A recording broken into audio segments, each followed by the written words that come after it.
पर जब से हम यहाँ आए हैं, हमारे बेटे का हम पर ध्यान ही नहीं है। हर वक्त वो किसी न किसी सोच में डूबे रहते हैं। जब भी इन शिव स्वरूप बाबा का खलीता आता है तो ये ऐसे ही बर्ताव करते हैं। कौन शिव स्वरूप बाबा? आपने खलीता तो पढ़ ही लिया होगा।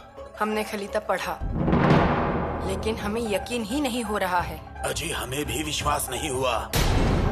हाँ, मेरा मतलब स्वराज के युवराज से ऐसी उम्मीद जरा भी नहीं थी। समुंदर में जन्म लेकर जमीन पर रहते हैं और हवा जैसे तेजी से दौड़ता है। किसी की अब मजाल नहीं, किसी से नहीं डरेंगे। कारावास से अब बाहर निकल जाइए।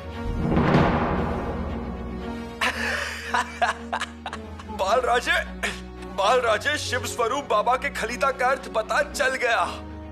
पर दादा साहेब, ये शिव स्वरूप बाबा कौन है?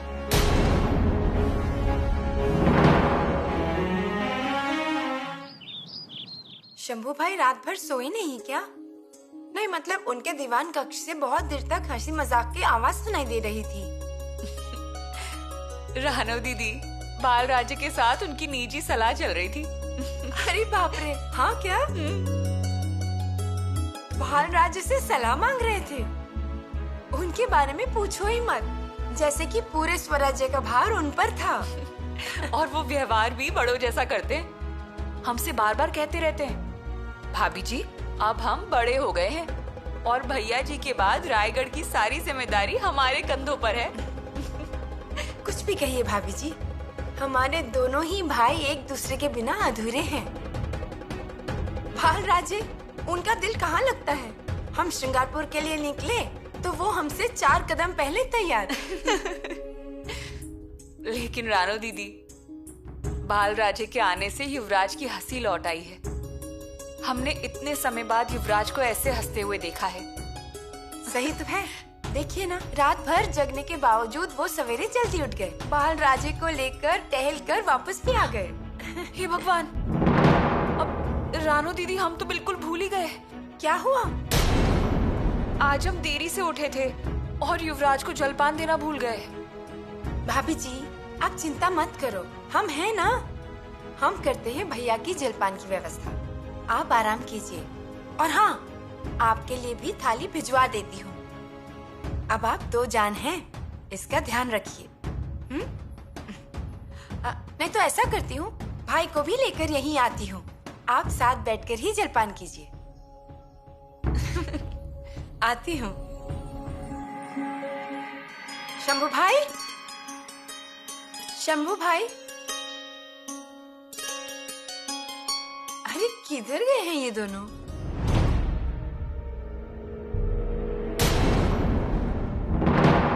दिलेर खान,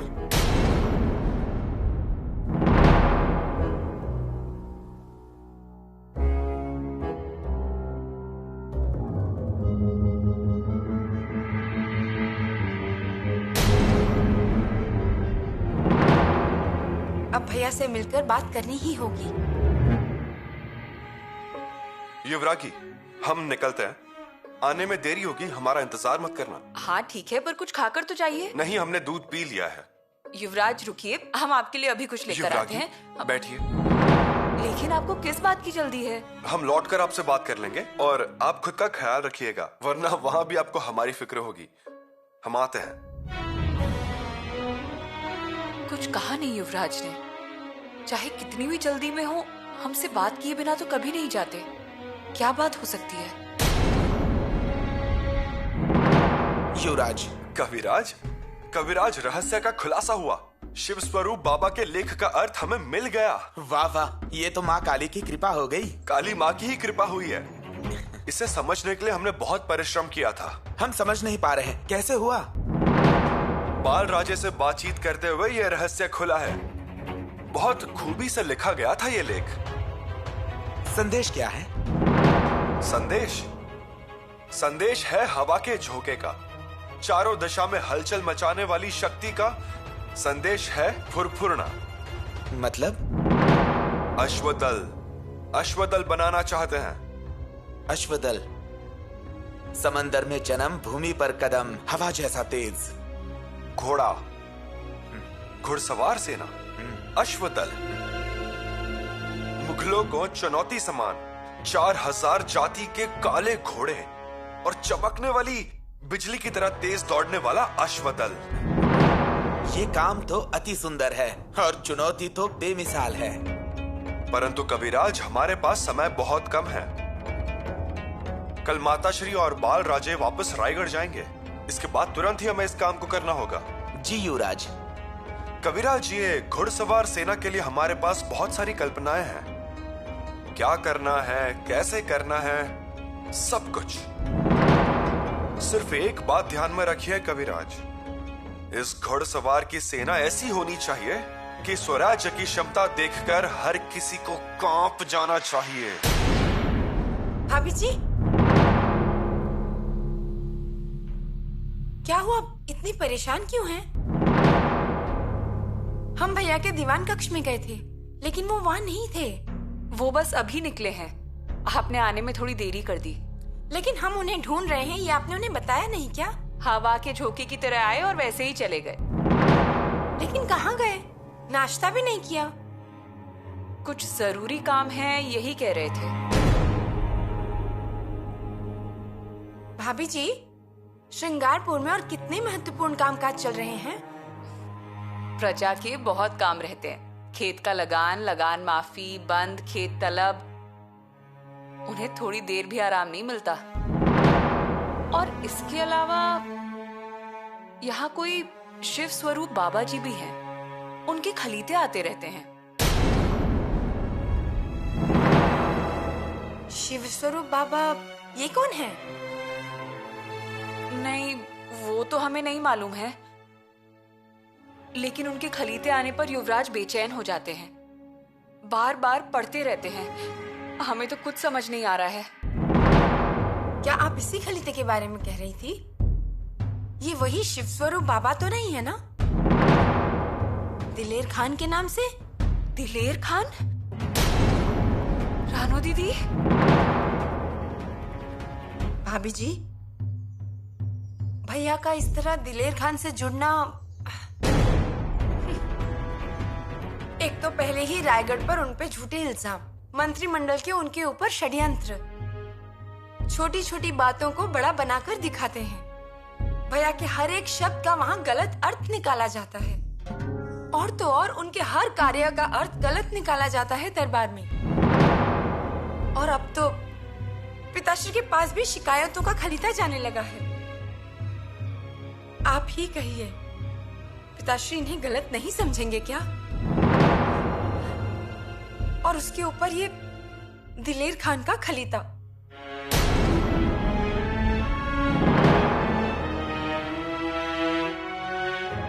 रानो दीदी, आप जैसा सोच रही हैं वैसा कुछ नहीं होगा।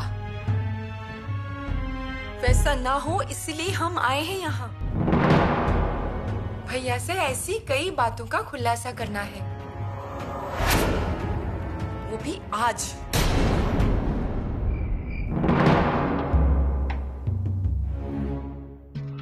रानो जी, युवरागी भाई का इंतजार करते करते सो गई। अब आप कब तक राह देखेंगी? जब तक भाई नहीं आ जाते। लेकिन अब तो आधी रात हो गई है। धरो बुआ, आपको अगर नींद आ रही है तो आप सो जाइए। नहीं सच, सारा दिन काम करके थक गई होंगी आप। आप भी थोड़ा आराम कर लीजिए, कल सुबह होते ही निकलना है ना आपको। हम उठ जाएंगे, हमें आदत है इसकी। युवराज जी भी सुबह जल्दी में निकल गए। कौन से काम में मग्न है पता नहीं। हम भी यही सोच रहे थे। और ऐसे बहुत से प्रश्न हमारे मन में है।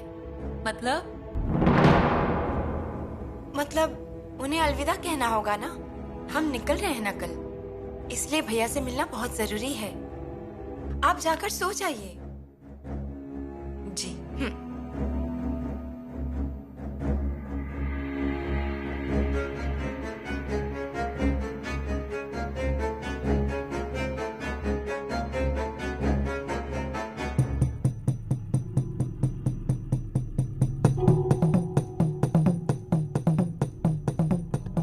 राणो दी, आप अभी तक सोई नहीं? आपकी राह देख रहे थे। हमारी? लेकिन किस लिए? हमें आपसे बात करनी थी। इतनी रात को? दीदी कल बात करते हैं, अभी बहुत देर हो गई है। देर तो हो गई है, ज्यादा देर ना हो इसलिए आपसे आज बात करना जरूरी है। इतनी कौन सी महत्वपूर्ण बात है दीदी? हम भी यही प्रश्न पूछना चाहते हैं भाई। ऐसा कौन सा महत्वपूर्ण काम चल रहा है यहाँ पर? जो कुछ भी हो रहा है वो स्वराज्य के भले और सुख के लिए है, और वो हमें चुपचाप ही करना पड़ेगा।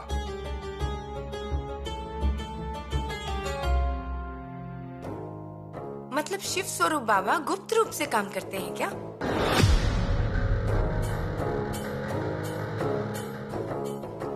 आप जो सोचना चाहे सोच सकती हैं। वो अगर गुप्त से कार्य कर रहे होंगे तो भी कुछ चीजें सामने आ ही जाती है।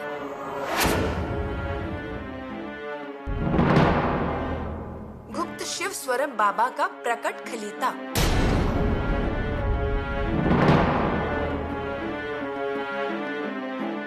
ये खलीता आपके पास कैसे? ये जरूरी नहीं है भैया। हमें बताइए ये आपका क्या चल रहा है? ये दिलेर खान सच में तो स्वराज्य का दुश्मन है, तो वो आपको दोस्ती का खलीता क्यों भेजता है? इसका क्या अर्थ हो सकता है, क्या आपको पता है? स्वराज्य द्रोह। दीदी अगर इस दोस्ती का होना स्वराज्य की अच्छाई के लिए हुआ तो भी दुश्मनों से दोस्ती नहीं चलेगी। दुश्मन हमेशा पराया होता है। दीदी यहाँ अपने कौन है और पराये कौन है, यही समझ नहीं आ रहा है। दीदी युद्ध में दुश्मनों से घाव लगना जायज है क्योंकि चोट बदन पर लगती है, लेकिन जिसे हम हमारे करीब के समझते हैं वो जब हम पर हमला करते हैं तब सीधे दिल पर घाव लगता है, और दिल पर लगे घाव हम किसी को दिखा नहीं सकते और सह भी नहीं सकते। अब आप बताएं हम क्या करें? शंभू भाई, जिन्हें हम अपना करीबी मानते हैं ना, उन्हें तभी का तभी सही गलत पूछ लेना चाहिए। अगर उनकी कोई बात दिल पर लग गई तो अपनी मर्यादा जानते हुए उनसे बात कर लेनी चाहिए। यूं चुप रहकर मन में दूरियां बनाकर गलतफहमियां बढ़ती ही है, और अगर ये गलतफहमियां बढ़ गई तो अच्छी बातों का भी गलत मतलब निकाला जाता है। इतना ही बताना था कि रायगढ़ का वातावरण आपके लिए ठीक नहीं है।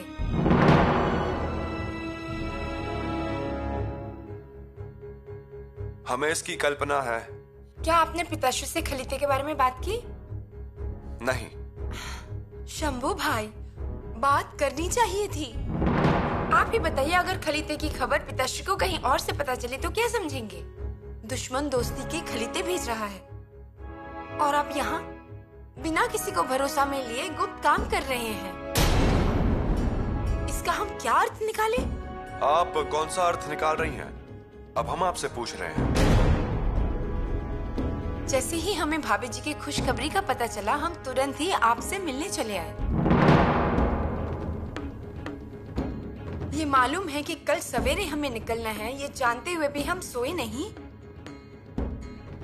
इसका अर्थ आप क्या निकालेंगे? ये क्या? इतनी देर हो गई और आप दोनों अब तक सोई नहीं है? देखा आपने रानू दीदी, हमारी वजह से युवरागी की नींद खराब हुई। आपको कल सवेरे जल्दी निकलना है, आपको आराम की जरूरत है, सो जाइए आप। परंतु और युवरागी, हमारे कमरे में हमारी अनुमति के बिना कोई भी आएगा नहीं। ये जिम्मेदारी आपकी।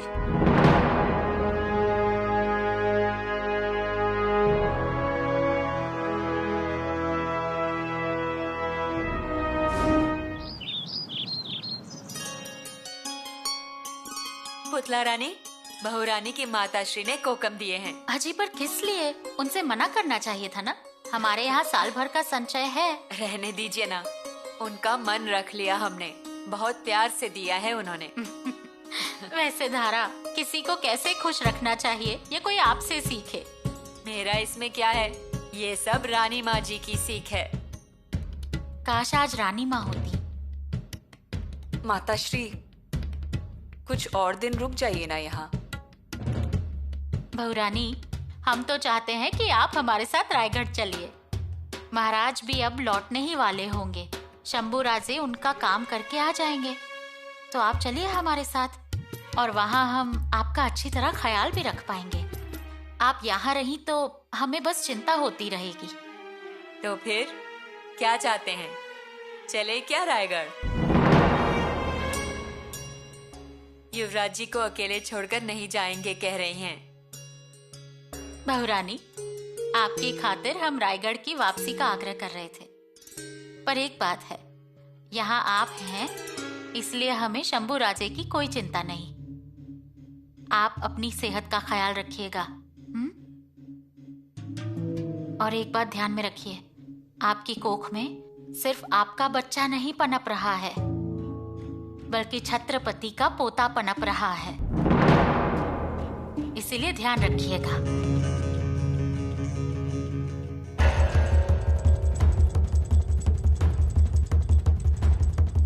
राणो दीदी, आपको कुछ कहना है? हाँ,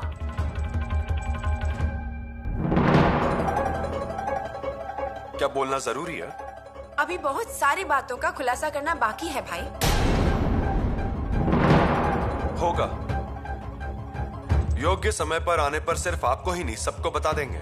लेकिन तब तक गलतफहमियों का पहाड़ खड़ा हो जाएगा और आपसे प्यार करने वालों के लिए तकलीफ बढ़ जाएगी। हमें उसकी कल्पना है, इसलिए हम इन चीजों का खुलासा करना चाहते हैं, वो भी आज ही। कल से हम आपकी राह देख रहे हैं। पूरा दिन आप हमसे मिले नहीं, इसलिए हम रात भर आपका इंतजार करते रहे। लेकिन भाभी जी के नींद का कारण देकर आपने वो बात टाल दी, और अब हमें जवाब चाहिए। जब तक आप हमें जवाब नहीं देंगे, तब तक हम काली माता के सामने से नहीं हटेंगे। कहिए शंभू भाई, कौन है ये शिव स्वरूप बाबा? और वो दिलेर खान का खलीता, उसका क्या मतलब है? बोलिए शंभू भाई, काली माता के सामने बोलिए।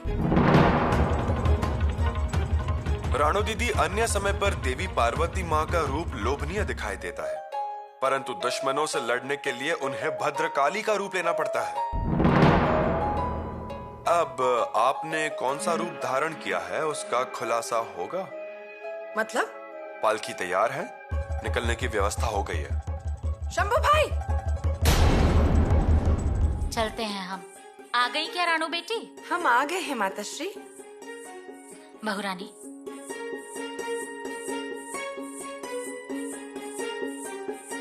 हमने जो भी कहा वो सारी बातें ध्यान में रखिएगा।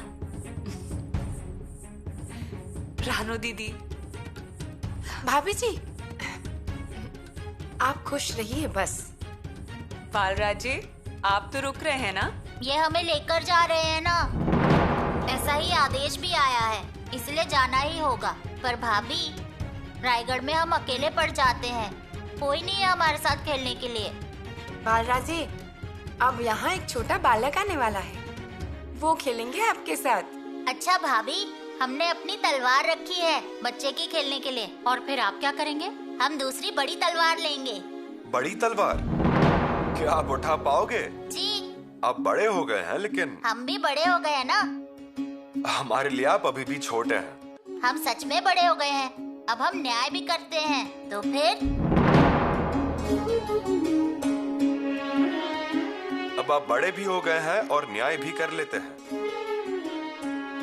परंतु बालराजे, न्याय करते समय आपको बड़प्पन से निर्णय लेना है। आपका एक न्याय कईयों की जिंदगी बना सकता है और बिगाड़ भी सकता है। इसलिए आपको किसी की भी बात नहीं माननी है, आपको खुद के निर्णय खुद ही लेने हैं और न्याय करते समय आखिर तक ध्यान देना है। जी दादा साहब। न्याय करते वक्त बीच में ही खेलने मत चले जाना। अब आप बड़े हो गए ना। ध्यान में रहेगा ना बालराज जी? जी दादा साहब। आपकी हर एक बात हम ध्यान रखेंगे। हमारा एक फैसला कईयों की जिंदगी बना सकता है और बिगाड़ भी सकता है, इसलिए बातों को टालिए मत कभी। जी नहीं। उनके मन की बात जाननी होगी। जी रानू दीदी। चलिए अब हम निकलते हैं। बहुरानी, अपना ख्याल रखिए। धारा सुनिए, हमारी बहू का ख्याल रखिएगा।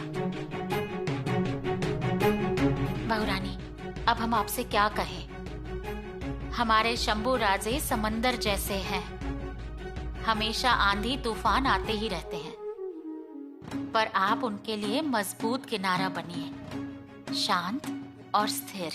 जी माताश्री। बाल राजा, चलिए अब। शंभू राजे, कहते हैं अलविदा जल्दी कहनी चाहिए, समय व्यर्थ नहीं करते। सुखी भव, चिरंजीव भव। माताश्री, हमें भी आशीर्वाद दीजिए। रानू बेटी, आप क्यों हमारे पांव पड़ रही हैं? माताश्री, अब हम यहीं रहेंगे। यहीं पर? कुछ दिन यहीं पर रुकने वाले हैं, शंभू भाई के साथ।